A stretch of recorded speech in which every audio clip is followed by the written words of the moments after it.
What's going on YouTube? It's the flyest vlogger on the planet. My name is Showtime Lazar. Welcome back to the channel. Hope everybody's having a great, positive, productive day as always. You know I got hip hop news, cultural updates, and everything like that for you guys today. But before we do any and all that, you know what you got to do. See that subscribe button on your screen right there. I need you to click that, turn that bell icon on so each and every time one of my videos drop, the content that I'm providing to you, you don't miss it. Let's get into it, y'all. Drop my intro.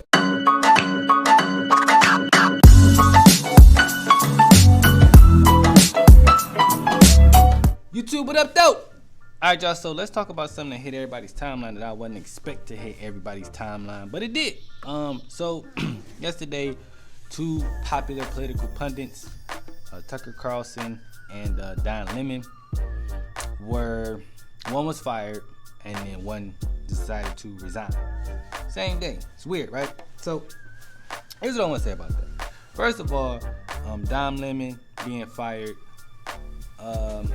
after 17 years, he was shocked about it. He was very sidetracked by the firing, and he was a little hurt, okay? But Don Lemon is pretty talented. He's very good at what he does. He's been on CNN for 17 years, and I think most black people only watched CNN to hear from Don Lemon and/or Angela Rye whenever she popped up, and a few others. So the viewership is what is going to take a hit, right? Because a lot of people tuned in to watch Don Lemon just to hear his thoughts and opinions on stuff like President Trump, Biden, both administrations, things like that, policies that were being created, everything like that. They got there. People who are into politics normally would listen to Don Lemon, and now that he's gone, CNN is definitely going to take a hit.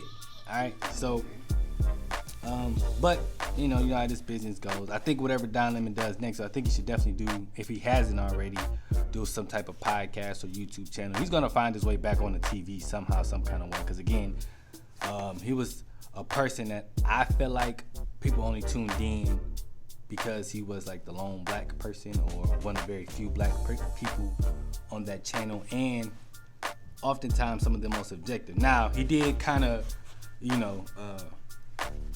rattle things when he made that comment about women being in their prime and having babies. They ain't like that. But I think for the most part, he was a solid and popular person at CNN. He was almost like a Stephen A. Smith of sorts. I ain't gonna go that far and say he was, but he had his Stephen A.ish moments. So again, he'll be all right. Now, Tucker Carlson, I don't like that guy. I just didn't like him. Okay, I feel like he had a lot of racist comments often, and stuff that he said was just insensitive to people, especially during the time of the George Floyd incident. Very insensitive. And actually, any time that a black person lost their life due to violence via police officers, brutality, whatever it was, he wasn't very kind to people of color. So him resigning, I felt like he knew something and decided he was gonna get up out of there before whatever was coming got to him. That's just my opinion on it. Now I don't feel no type of way that he quit. I hope he don't get on no more radio or TV, YouTube, none of that. Cause I think Fox News was saving him, if you ask me. But now that he's out of there, they also are gonna lose some viewership because people tuned in to hear his rhetoric. Whether it was good or bad, they tuned in to hear his rhetoric. So, and he also had a lot of clips go viral on social media because of said rhetoric. So, but I was surprised to see how many people posted about these two political pundits. Let me tell y'all one thing before I get up out of here or change subjects. People like to say politics. They like to keep the politics out of everything, right? They don't want to talk about it unless you're into it. But it's hard in today's society because it's posted everywhere. I seen the firing of Tucker Carlson. The firing of Don Lemon and Tucker Carlson quitting. It was on Shade Room. It was on Say Cheese. It was everywhere. I think DJ Academics posted about it. Now, I didn't post about it just because I didn't know if people was going to care or not. But they did. This is big. Politics has become part of the culture now. When I was 17, 15, 16, 17, I didn't care about no politics. I didn't care about the president and stuff like that. But now I think because of Donald Trump and social media, it's everywhere. You can't avoid it now. So that's just my little politic rant right there. Let me know what you guys think about Don Lemon, Tucker Carlson getting let go or being fired or not working at their respective networks. How you feel about all that? Did you see it everywhere? I know you did. Let me know all that in the comments below. All right, guys, on to the next subject here. So one of the best coaches in basketball ever, Mr. Phil Jackson. If you don't know who he is, he was the coach for the Chicago Bulls during the Michael Jordan era, as well as Kobe Bryant's coach for, I want to say, about 5 or 6 years, because he won like 3 titles and then, won the last 2 with Kobe. So he's a GOAT, right? I think he got 11 rings. Anyway, he was asked, does he still watch basketball? And here's what he had to say. Take a listen. Do you still watch a lot of basketball or no? I watched some of the game evolve and decided, and they went into the lockout year and they did something that was kind of wanky. They did a bubble down in Orlando, and all the teams that could qualify went down there and stayed down there. No audience. And they had things on their back like, Justice and I made a little funny thing like, Justice just went to the basket and Equal Opportunity just knocked him down. And somebody had another name for a guy who has jersey in the back of a jersey, had some other slogan. So my grandkids thought that was pretty funny. All right, so again, Phil Jackson says that he doesn't watch basketball anymore. He stopped watching it after they put the messaging on the back of the jerseys, right? Now, initially, I thought he just worded it wrong. He's an 80-year-old white man, and, they tend to not know how to be sensitive towards people's feelings when you're 80. You kind of just say whatever you feel, right? And I'm like, okay, well, I gave him the benefit of the doubt. But then after listening to Jalen Rose side of it, I understand what Jalen Rose was saying, and I understand why that was a bit insensitive on Phil Jackson's part, because I forgot that at the time of the WNBA and NBA players wearing the messaging, it was due to, and I can't remember which incident it was either George Floyd, Ahmaud Arbery, or Breonna Taylor. It was one of those 3 situations. They had just been killed, right? So the players were wearing that, and it could have been a combination of all 3. The players were wearing that to say, hey, enough is enough, right? So for Phil Jackson to be like, I didn't like them wearing that. I don't want the politics in the game and all that type of stuff. Let me just say this. As I said in the last segment, you cannot avoid politics, okay? Again, when I was a kid, I didn't care about it. But now, because of social media, it's everywhere, okay? It's everywhere. It's included in everything. It's in rap music, it's in movies, it's in TV, and it's in the damn sports. And also, because of social media, it plasters stuff everywhere. Okay, so Ahmaud Arbery, George Floyd, Breonna Taylor, we saw it. It's weird if LeBron James gets on TV and act like that's not a thing. That wasn't a thing. I'm gonna just focus on basketball. Nah, bro, we want to hear how you feel about this. It's weird if Patrick Mahomes gets on a press conference and all he wants to talk about is the football game. Nah, bro, this is more important. So for Phil Jackson to say what he said, it's insensitive. And I definitely think he owes Breonna Taylor's family, George Floyd's family, and Ahmaud Arbery's family an apology. And he also owes an apology to those WNBA and NBA players, because what you're saying is what's going on outside of the realm of sports isn't important until after the game.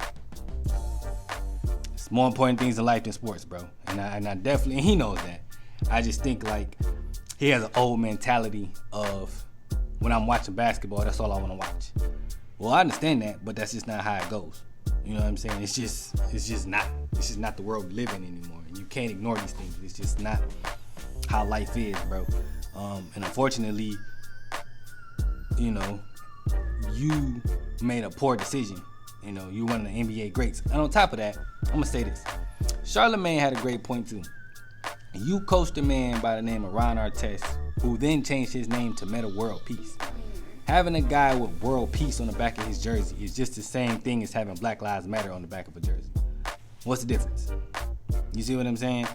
You didn't say nothing around about that, and if you did, we never heard it. So keep the same energy. Like, relax, bro.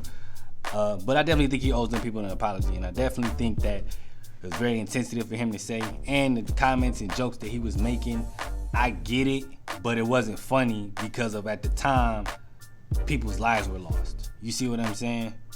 Like, the joke that he was making to his grandkids, it just sound racist, bro. That's just what it is. Like, fix it, Phil. You're a great coach in the NBA, and I think, like, you know, the last smear you want on your coaching resume is racist after coaching two of the NBA's greatest basketball players ever. And actually more. He coached Shaq too, so, and Scottie. But and those guys are all top 50 players. So let me know what you guys think about Phil Jackson's comments. Do you think they were racist? Do you think they were insensitive? Or do you think that he's right?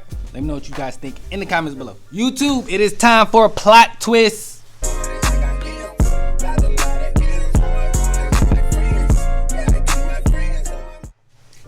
This is the part of the show where I bring in my co-host Lori Mack. Lori Mack, say what's up to the people. What's good, beautiful people? All right. So for today's plot twist, Desiigner, don't know why he decided to do this, but he decided to expose himself. Was he on a plane? He was. Okay, so he decided to expose himself on a plane, and I believe it was to a flight attendant, right? Yeah. So it seems that he was charged with indecent exposure. Right. On a plane coming from Japan, and he was, I guess, aroused by one of the flight attendants that was there. So in his words, he was like, I kind of just, put it out to see if she, wanted it or liked it. Now I'm assuming there was other people on the plane, right? He wasn't in on a private No, plane. Right. And he was in first class. He was on a regular plane. He was in first class, and he was with some friends. And he was just like, I'm gonna just see if I can catch some bait. Like, is see that... what? And it seemed to offend You a different people. type of horny, bro, to get on the plane with all your friends around and see one stewardess and you like, I got to have it. Like, I'm gonna just whip. And on top of that, you have so much money. Like, you mean to tell me that you couldn't wait to get off the plane to handle your business or even go to the bathroom? Here's the funny part. Ain't you checking into a mental hospital? He did check. I heard he checked himself into one. Ain't no coochie in there, bro.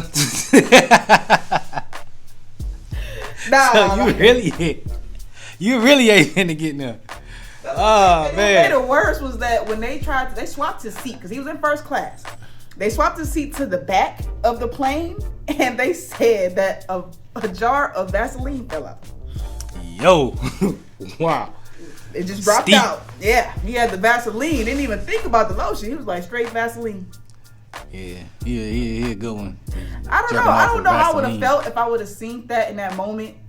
I definitely would have been like, whoa, wait a minute. He a different level of horny though, man. If you got to you can't hold it at all. You know what I'm saying? Like I think it's more to this story. You know what I mean? Because it's like, what was the last time you had sex to this time? To where it's like you needed it. Like I've been in that position as a man. Like yo, I gotta get these rocks off. But I've never decided to expose myself to the first woman I've seen. Anybody, the first one that'll go for it. Right. And how you know she even liked you, bro? You just And obviously she didn't, because you seen what she did. You ain't say nothing. You ain't try to spit no game. Ain't flash no money. You just went straight for the meat. She went and told look, he exposing himself. And then he did it multiple times. Oh, he a wild boy. Multiple times they had to say something to him. Doggy and bone then gotta what chill. made it worse was that his friends had to monitor him the rest of the plane ride. Nah, we can't be friends after It's that. just I got to tell you to put your penis in your pants. Nah. Right, and I can't even imagine what the friends felt like you got your hands folded looking over there nah, don't put your hand in your pocket. Don't put your hand back in there. We about to get off the plane. Don't you embarrass us. Keep your hands out your pocket. What you got your hands in? Ain't nothing in your pocket. Nah, Desiigner. Don't you embarrass us no more now. All right. I got a question for you though. Has a man ever exposed himself to you at all in any way? Yes. Okay. Now, what did you do in that yes. situation? I ran home. It actually was a time when I was at the bus stop. Actually, how old were you?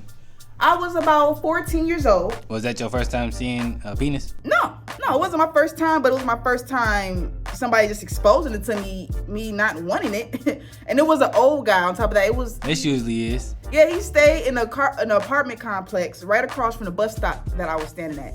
And all I know is one moment I'm looking for the bus, I glance over at the apartments, and he's in the doorway with his thing hanging out, with his little wee. And I'm like, oh. So I ran down the street to my mom's house, and her boyfriend walked me back up to the bus stop. And he stood up there with me till the bus came. But it was the weirdest stuff I ever dealt with in my life. Yeah, I don't get why people do that type of stuff. I don't even know what do you think that you're gonna like? I don't know, man. It's like, do you think you're gonna get a woman by just pulling your penis out like that? Like, I feel Have like. you ever experienced or done? A dude pulling his penis out on me? No. Oh, I was gonna say hell no, cause Well, yeah, and then have you ever done it though? Nah, I ain't never did. Like, here's the thing. I feel like I've always had to try to say something to get a woman to like me. Like, if a woman got in the bed with me, you like me a little bit. You know what I'm saying? Like, yeah. I ain't got no money to be trying to coerce you, or I'm just not walking around like with a what's his name, Pete Davidson type penis, where it's like a 15-inch penis. I can just pull out and do that. So see, I got to work with what I got. So that I got is not set in stone. That is not on record. Okay. All I'm saying is no, I ain't never did that. I don't get down with that. But let us know what y'all think. How you feel about what Desiigner did? A lot of y'all probably gonna say the obvious, which is he's wild and that's disgusting. But what do y'all think? Let us know in the comments. All right. That's all we got for you guys today. If you guys enjoyed this video, you know what to do. Like, comment, share, subscribe. And until next time, we're out of here, y'all.